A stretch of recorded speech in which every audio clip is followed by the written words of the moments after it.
The heavy atmosphere inside the historic walls of Buckingham Palace suddenly turned icy cold during what was supposed to be a routine logistical briefing for a major upcoming state event.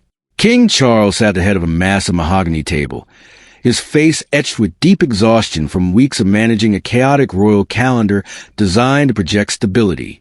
However, the carefully planned illusion of unity shattered completely when Princess, and known globally as the hardest working and most non-nonsense member of the family, raised a series of sharp, precise questions regarding the official order of procession. She noticed a sudden alteration in the protocol documents that directly favored Queen Camilla's personal preferences rather than adhering to decades of strict, impersonal royal tradition. Princess did not raise her voice. She simply stood her ground with an immovable reserve inherited directly from her late mother, Queen Elizabeth II, calmly pointing out that changing historical protocol to suit personal whims threatened the very dignity of the crown. This quiet authority instantly shifted the room's energy, causing the senior aides and household staff to instinctively turn their attention toward the Princess Royal for guidance. Witnessing her own staff defer to her sister-in-law triggered an intense surge of insecurity in Queen Camilla, who had fought for decades to be recognized as a core pillar of the monarchy rather than a mere addition. Incensed by perceived threat to her rank, Camilla snapped, launching into a shrill, highly emotional accusation, claiming that Princess was deliberately trying to weaken her position and humiliate her in front of the formal assembly. The air in the corridor grew thick with unspoken dread as staff members froze in terror.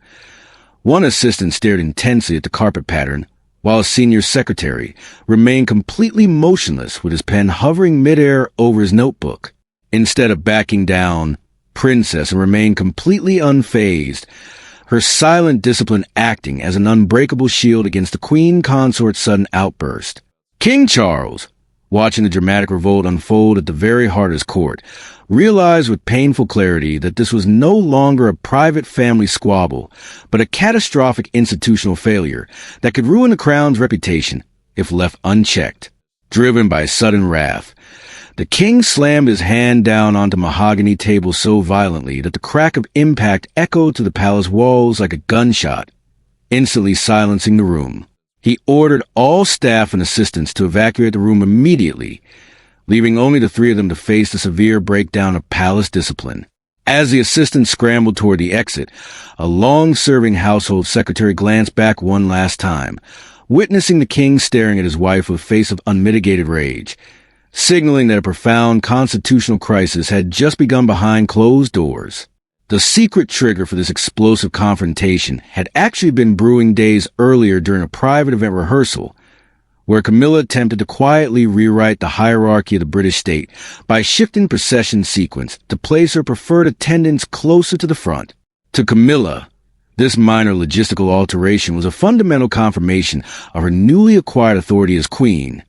But Princess and Sharp, I spotted the discrepancy immediately, knowing that any public misstep in protocol could result in a massive diplomatic snub or public shame for the monarchy. When and coolly corrected the error in front of the entire assembly, the staff swiftly implemented the Princess Royal's changes, without even waiting for the Queen Consort's approval, a silent act of obedience that deeply stung Camilla's pride. The wound festered even further when King Charles later sent a formal note commending his sister for her alertness in saving the crown from procedural blunder, a message that Camilla unfortunately overheard two staff members discussing near a service stairway.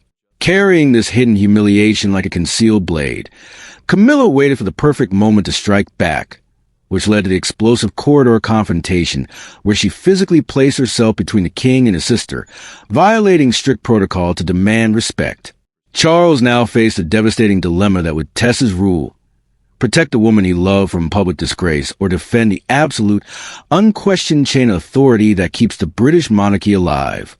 The heavy silence that followed the sudden departure of the household staff left the small reception room suffocatingly tense, as the physical boundary between public duty and personal grievance completely dissolved.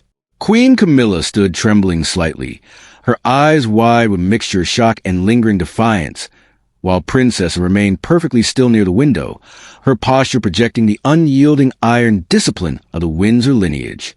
King Charles, breathing heavily with his hand still resting on the cold mahogany table, did not immediately speak.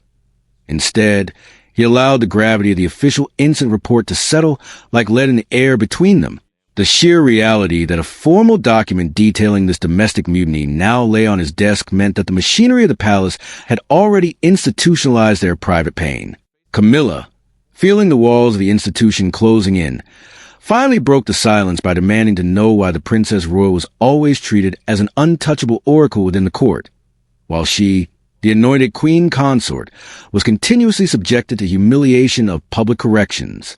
Her voice, thick with decades of accumulated resentment, echoed sharply against the portraits of past monarchs who had sacrificed their own happiness for preservation of the crown.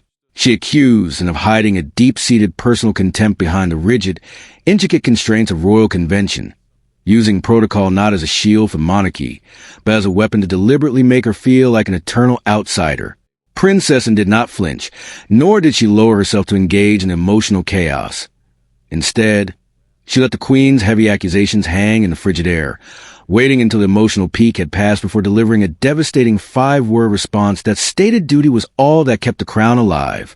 This deliberate invocation of their mother's entire life work acted as a brilliant, icy contrast of chaotic emotional upheaval filling the room, cutting Camilla down more effectively than any screaming counterattack ever could. The realization that her husband was not rushing to her defense, but was instead coldly calculating the institutional damage of her behavior, struck Camilla with a profound sense of isolation. Charles looked at his wife not with the warmth of a husband, but with a detached, clinical gaze of a sovereign who understood that the crown survives entirely on an unquestioned chain of authority rather than personal affection. He recognized the deep emotional suffering and insecurity that had fueled Camilla's explosive anger over procession order, yet the structural integrity of his reign could not afford the luxury of marital indulgence in front of the palace staff. The king knew that if he allowed his wife to openly subvert the established rules of precedence without consequence, the internal loyalty of the household bureaucracy would begin to fracture rapidly. Therefore, with a heavy heart but an iron resolve, Charles informed Camilla that a quiet, bureaucratic shift was no longer sufficient to repair the breach of discipline she had caused. He made the agonizing decision to officially remove Camilla's name from the oversight of the upcoming state engagement calendar, striping her of a critical responsibility she had long yearned for as public proof of her acceptance. To make the punishment even more devastatingly clear, he directed the household secretary to transfer full control of the ceremonial order directly to Princess and effectively establishing his sister as the ultimate standard-bearer of discipline within the court. Camilla watched in absolute disbelief as the great, impersonal machinery of the palace, the very apparatus she had fought for a lifetime to lead, turned against her with terrifying efficiency. The formal notification of her demotion did not arrive with a dramatic declaration, but rather through a single, coldly amended briefing document presented by an aide who could not even bring himself to meet her eyes. Left alone with the folded paper in her private chambers, Camilla had to face the bleak, unyielding reality that while she might still wear the crown and hold the grand title of queen, the actual institutional trust and administrative authority had been completely handed over to her greatest adversary. The final resolution of this unprecedented palace crisis culminated in a smaller, strictly formal reception room located deep within the private apartments of the sovereign. This stark, unadorned environment offered no architectural comfort and absolutely no avenue of emotional escape for the 3 individuals standing at the precipice of a permanent historical shift.